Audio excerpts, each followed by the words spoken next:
hanging on the cross. You went to the classroom. Everywhere you go, people are hanging on the cross. And I looked at it and I said, these nuns are not for joke, you know, because because all those people hanging on the cross, they are not your children who didn't do well in school. I think it's important to make the point that whether it's Algeria, whether it's Sudan, wherever it is, I think we have always been, we as a church are responsible for turning out some of the best human beings. Whether it's Senegal, the point that you made about Senegal, you made about the Gambia, you made about other countries. So my point is that we need to go back to engage in a way and manner beyond the frontiers of politics. The second point is to go back to the point that, again, I don't want to belabor the issue, but I think it really strikes at the core of this conversation. There's the need for us to develop a Magna Carta, whether it's an ethical document that focuses on our common citizenship. Then the other point I want to make is the need for us to think a bit more clearly, but also creatively, in terms of how do we really engage politics and politicians. I think we are confusing the fact that a lot of people politically are behaving badly. And we're using that to explain the fact that politics is somehow something we shouldn't have anything to do. The truth of the matter is that politics remains a vocation. And it's not for nothing that I think 4 or 5 years ago that the Holy Father decided to make Thomas More the patron saint of politicians. I made the point therefore that we need to constructively engage our politicians and teach them the real church teaching about the relationship between Caesar and God. And here there's something I heard somewhere about the bishop who, he had a good friend who was a politician. And end with that joke. He announced the fact that it was time for him to, he had been a parish priest somewhere, so he had to be transferred.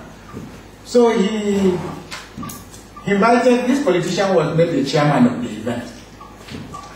And it was his send-off.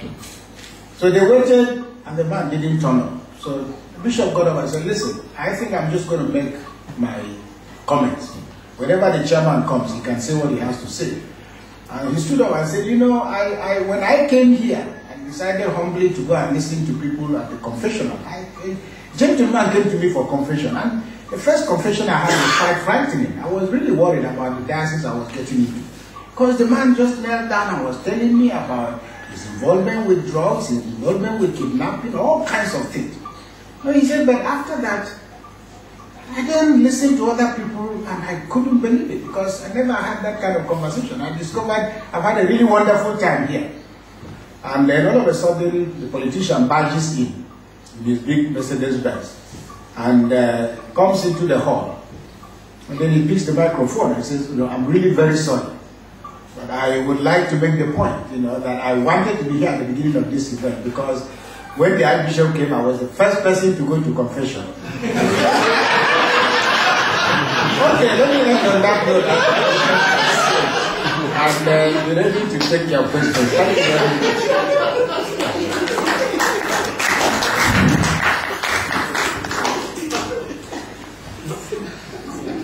Sit down. Okay, we have finished 30 minutes. We have just about 15 minutes to hear a few things. That 1, 2, 3, 4. And then, I'm not seeing anybody else. Go on, brief and sharp. Sorry. I think, sir, in fairness, if you can just also touch the areas of the incursion of Islam in the southeastern part of Nigeria, and also their activities in the oil-rich areas of the Niger Delta, particularly the Kubo, the villagers who were formerly Christian and then Muslim through to Voodoo. If that would be helpful, sir. Thank you. Next.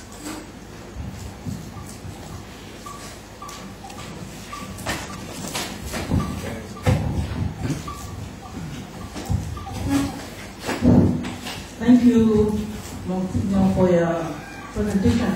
But I was wondering if you can please comment on the recent trends that we have in, say, Kaduna State and Jos, where after the crisis or during the crisis, you will see that there is a division. The Muslims are now camped in a different place and the Christians have moved to a different camp. Is that healthy for us, especially the Christians? And how will you advise the Christians to tackle this? And can you advise here that is it also ethical and spiritual for a Christian to faithfully have a relationship with a Muslim, especially in Nigeria, seeing the tensions that have arisen between the two? Why I'm saying this is that you find out if the two come together to relate, discuss, and make agreements, sometimes they even sign agreements, but the Muslims will go and do a different thing, and the Christian will be left just like that. Is it healthy for a Christian to go into a deep and faithful relationship with a Muslim? Okay. Thank you, Father Kukah, for this presentation. I'm sure there was no time for you to flesh out your paper and ideas. Now, you raised the issue of how do we engage politicians, or how do we become involved in political matters. You have put this question to us, but I think the way I know you, you are more qualified than any one of us to answer this very question because of your involvement with politics, with society, and with religion. So could you now turn your experience as a solution for us? Thank you. 4. Number 4. Yes, sir. I just want to ask about the Boko Haram movement. Can you just tell us something about it? Does it have any relation with the church or whatever? Thank you. Number 5. Nobody else want to talk? Oh, okay. David Chen. What was the driving force of moving northern Nigeria towards Sharia law? What was behind all of that? Last? Yes. It is normally said that when Nigeria coughs, others catch cold. And in Ghana here, we are very much concerned as to what is happening in North Nigeria. What really is the potential that what is happening in North Nigeria can, sort of spill over to places like Ghana, especially the north of Ghana. Okay. Finally, even though you were not there first, you can still talk. Okay, sir.